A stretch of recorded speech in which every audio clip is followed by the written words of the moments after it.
Sigma university की ओर से राइजिना hackathon का आयोजन करवाया गया, जिसके तहत बड़ी तादाद में छात्रों की मौजूदगी दर्ज की गई। ऑब्जर्वर रिसर्च फाउंडेशन ORF और भारत सरकार के विदेश मंत्रालय के सहयोग से सिग्मा यूनिवर्सिटी की ओर से राइजिना हैकाथॉन का आयोजन करवाया गया। वडोदरा और आसपास के शहर जैसे कि आणंद, अहमदाबाद, गांधीनगर और सूरत की 25 कॉलेज और यूनिवर्सिटियों के 850 से भी ज़्यादा छात्र इस हैकाथॉन में शामिल हुए। उनकी ओर से बदलते हुए वैश्विक क्रम में भारत की भूमिका को लेकर अपने अपने दृष्टिकोण की पेशकश इस दौरान की गई। ये इवेंट वडोदरा के पंडित दीनदयाल उपाध्याय नगर गृह पर आयोजित हुई थी और इस दौरान 3 विषयों पर ध्यान केंद्रित किया गया था।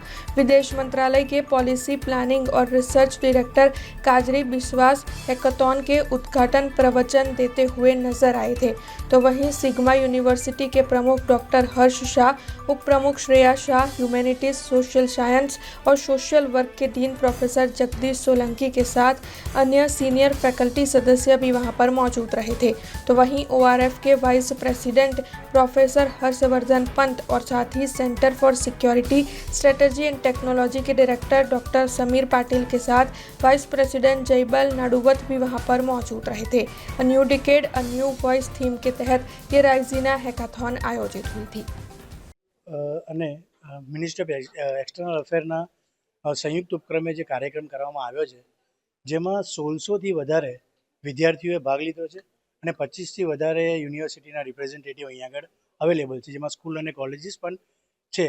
આજે વિદ્યાર્થીઓને જે ફોરેન પોલિસીસ પર બોલવા માટેનો જે મોકો મળ્યો છે, પોતાના ક્વેશ્ચન્સ અને તેની સાથે તેના સોલ્યુશન્સ બંનેને સરકારશ્રી સમક્ષ રજૂ કરવાનો જે મોકો મળ્યો છે, તેની માટે વિદ્યાર્થીઓ ખૂબ ઉત્સાહી છે। અને સારી વાત એ છે કે ORF અને મિનિસ્ટ્રી ઓફ એક્સટર્નલ અફેર ગુજરાતના વિદ્યાર્થીઓ દ્વારા રજૂ કરેલા પ્રશ્નો અને તેના સોલ્યુશન તેમથી ઘણા પ્રભાવિત થયા છે। અને મને વિશ્વાસ છે કે આ હેકેથોનનો જે ત્રીજો તબક્કો છે, જેનો પહેલો તબક્કો લખનઉમાં, બીજો તબક્કો મુંબઈમાં અને ત્રીજો તબક્કો આજે વડોદરામાં થઈ રહ્યો છે, જે સિગ્મા યુનિવર્સિટી હોસ્ટ કરી રહી છે, તેમાંથી ઘણા સજેશન્સ ફોરેન લેવલ પર કે ઇન્ટરનેશનલ લેવલ પર, નેશનલ લેવલ પર પોલિસીમાં કન્સિડર થાય તેવી મને અત્યારે લાગી રહ્યું છે। અને આવેલ ટીમ પણ વિદ્યાર્થીઓના પ્રેઝન્ટેશનથી ઘણી પ્રભાવિત છે।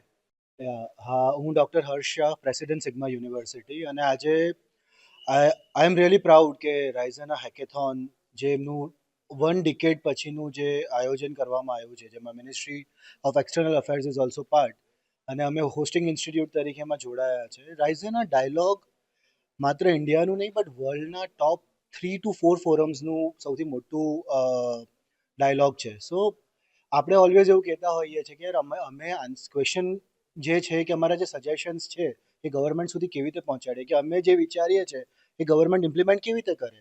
તો હેકાથોન, રાઇઝિના હેકાથોન એ પ્લેટફોર્મ છે જ્યાં આગળ આપણે આપણા થકી, આપણા વિદ્યાર્થીઓ થકી અને આપણા ટીચર્સ થકી જે આપણામાં ક્વેશ્ચન ચાલે છે કે કદાચ આપણી મિનિસ્ટ્રી આ કરશે તો ફોરેન અફેર્સમાં બેટર થશે। અને જે અમારા ત્રણ ટોપિક છે, એક ઇન્ટરનેશનલ બોર્ડર્સ રિલેટેડ છે, રિલેશન્સ માટે છે, એક એન્વાયરમેન્ટલ ડિસ્ટેબિલિટી અને જે એન્વાયરમેન્ટલ સસ્ટેનેબિલિટી માટે થઈ રહ્યું છે એની માટે છે, અને એક AI ડિસ્ટ્રપ્શનમાં શું થઈ રહ્યું છે અને આગળ જતાં ફ્યુચર ઓફ AI શું છે એની માટે છે। સો આપણે ઓલવેઝ વિચારતા હોઈએ છીએ કે આ કદાચ આવું સાંભળી લેશે કે ગવર્મેન્ટ આવું કરશે તો સારું થશે। તો એ જ પ્લેટફોર્મ આજે અહીંયા મિનિસ્ટ્રી ઓફ એક્સટર્નલ અફેર અને ORF આપણને મોકો આપે છે।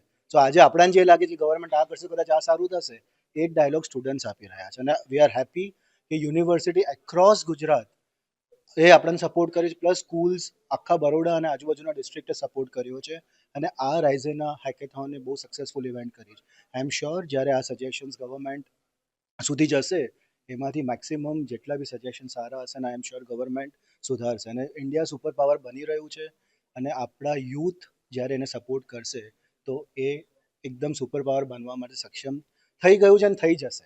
हमसे जुड़े रहने के लिए हमारे YouTube चैनल को सब्सक्राइब करें और नई वीडियो की नोटिफिकेशन के लिए बेल आइकॉन को दबाएं।